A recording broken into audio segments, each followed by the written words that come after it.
I was sent this 10-pack of adapters from your 1/4-inch drive, common on many impact wrenches, to adapt it to a 1/2-inch socket drive here with a ball retaining portion there, spring-loaded.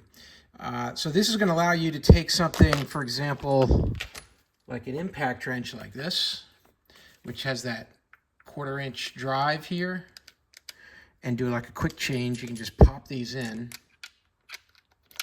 and once they're in, they're locked, which is nice. You pull this collar up to release it and take it out, but you can do like a quick change thing, just pop that in, and now I can use this as a driver for these 1/2-inch sockets. So, you know, your typical socket, most people using are 3/8, they're smaller, but some of the beefier ones for heavier duty work has a 1/2-inch, and that's what this one is here. So you're going to want to make sure you're checking that you're going to go from the 1/4-inch, which is the driver side, to the 1/2-inch side for the socket.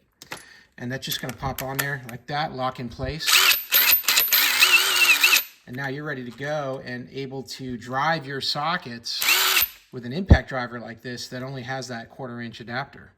So getting these converters here is a smart move. You got a whole bunch of them here. You got 10 of them, so you can put them in your different toolboxes, in your tool bags, your truck. Give a couple to your friends. You've got plenty to work with here in this 10-pack. It's very affordable.